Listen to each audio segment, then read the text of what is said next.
Picture this. It's the end of the day, and you still have a report, follow-ups, and a project update waiting on you. Instead of finishing all of it yourself, you hand the job to an AI worker, close the laptop, and come back to a first draft that's ready for review. That is the promise behind OpenAI's workspace agents. The work can keep moving in the cloud while you are away. Here's the easiest way to understand the difference. A chatbot waits for you, you ask a question, it answers, and then everything stops. An AI worker has a job to do. You give it a goal, context, tools, and rules for when it must come back to you. The big change is not simply a better answer, it is that the work keeps moving towards a finished outcome. So what makes this possible? 4 things are coming together. The work can run in the cloud, the agent can use connected tools, it can carry the files and context it needs, and a schedule or trigger can start the job without another prompt. None of those ideas are brand new. The important part is that they now work together as one repeatable workflow. I think of an agent as a 5-part loop. A goal, approved context, the right tools, guardrails around risky actions, and a clear result.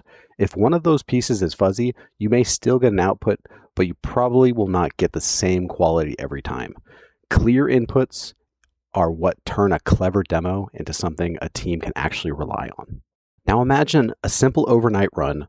At 11, the agent gets the goal and the latest project information. It checks the approved sources, identifies what changed, and builds the report or morning brief. By 6, the first pass is waiting for you. It may not be perfect, and it's not final, but the gathering, sorting, and the drafting happened while your attention was somewhere else. OpenAI gives examples that make this real. A metric reporter, lead outreach agent, product feedback router, software review agent, and third-party risk manager. These are not science fiction jobs. They are ordinary, repeatable processes with known inputs and a result that a person can review. That's exactly where I would start. The metric reporter may sound boring, but boring is good here. Every Friday, it pulls the approved data, creates the charts, summarizes what changed, and prepares the report. You still verify the numbers and decide what they mean. The agent removes the repetitive assembly work. If your team rebuilds the same status package every week, this is time you get back. Lead outreach is more sensitive. The agent can research an inbound lead, apply your qualification rules, draft a follow-up, and prepare the CRM update. I would still make it stop before sending anything outside the company. That approval step matters, but when the sales rep opens the record, the research and the first draft can already be there instead of becoming another morning task. Product feedback is usually scattered across support tickets, Slack threads, survey, comments, and meeting notes. An agent can watch the sources you approve, group reoccurring themes, and turn that noise into a short review. Humans are still better at deciding what customers truly need. The agent is useful because it can handle the endless scanning and sorting without getting tired of it. A software review agent feels less like writing help and more like operations. It can read a request, check approved tools and internal policies, recommend the next step, route an approval, and prepare a ticket. The policy is no longer sitting in a folder hoping somebody remembers it. It becomes part of the workflow while a person still makes the decision. The risk example follows the same pattern. The agent researches a vendor, checks the signals you defined, applies your framework, and produces a structured report. But I would not blur this boundary. The agent organizes the evidence, the qualified risk owners make the decisions. You don't want AI quietly deciding a vendor is safe. You want to make the human review faster and more consistent. The bigger advantage appears when a team can reuse the workflow. Instead of 10 people writing 10 different prompts, one person can build the agent, test it on real examples, improve the instruction, and share it. The workflow becomes a team capability, not a clever prompt hidden in one employee's chat history. An agent is useful when it can reach the places where work actually lives. Drive, Slack, SharePoint, a calendar, the web, a CRM, or a custom tool. The exact list depends on your plan, administrator, and permissions. Connecting more tools does not automatically make the agent better. It should reach only what this particular job actually needs. The work can begin 3 practical ways. A schedule can run it every morning or Friday. A Slack request can call it where the team is already talking, or another system can start it through an API trigger. The useful part is not the trigger itself, it's that the same tested process runs each time, so people spend less time coordinating and more time reviewing. The phrase works while you sleep needs a reality check.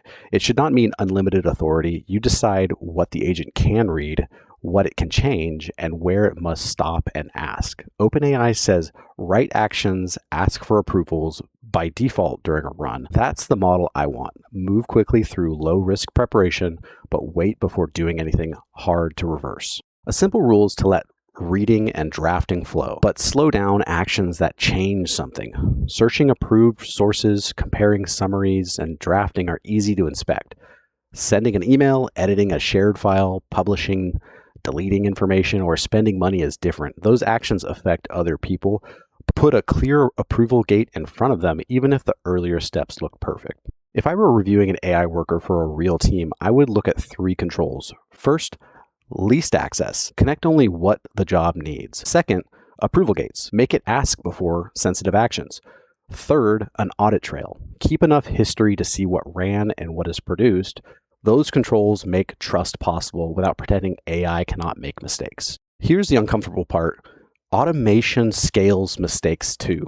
An agent can misunderstand a vague rule, use a weak source, or repeat a bad assumption. A wrong answer in one chat is annoying. A wrong answer generated every morning can become a process problem. The more often an agent runs, the more important testing and reviewing becomes. Speed only helps when the process stays under control. Can you use this today? As of this recording, OpenAI lists workspace agents as a research preview for business, enterprise, and EDU, and teachers' plans. Some enterprise workspaces may need an administrator to enable them. Availability can change quickly, so check the current help page and workspace settings before promising this workflow to your team. If you don't have workspace agents, you're not locked out of this idea. Scheduled tasks are available more broadly on Plus, Pro, Business, and Enterprise, subject to limits. Start smaller, schedule a useful recurring brief, learn where the outputs break, and tighten the instructions where shared agents become available. You will already understand the workflow you actually want to automate. For your first AI worker, don't choose the company's most important decision. Choose something that happens often.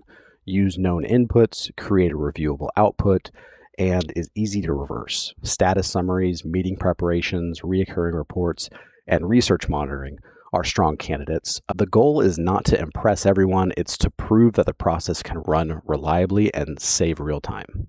As a project manager, this is one I would build first. Every weekday morning, check approved projects, messages against the plan, flag blockers, missing owners, date changes, and decisions waiting on me. Then draft a short status update. I still decide what gets communicated, but instead of starting the morning hunting for changes, I start with the situation already organized. Don't build that agent with one vague sentence. Give it a real job description. Say when it starts, what information it may use, the steps it follows, the format you want back, and where it must stop for approval. Then test normal cases, messy cases, and at least one case where the right answer is do nothing. Do that before you trust a schedule. The opportunity is not a digital employee replacing professional judgment. It is a dependable first pass that monitors, gathers, organizes, and drafts while you focus elsewhere. Start with one safe, repetitive workflow, give it clear boundaries, review every result, and improve the instruction when it misses. Do that well, and you can close the laptop with a clear brief and come back to work that is ready for your decision. Thanks for watching. Please like and subscribe to The Prompt Wise. Your support really helps us out, so see you on the next one.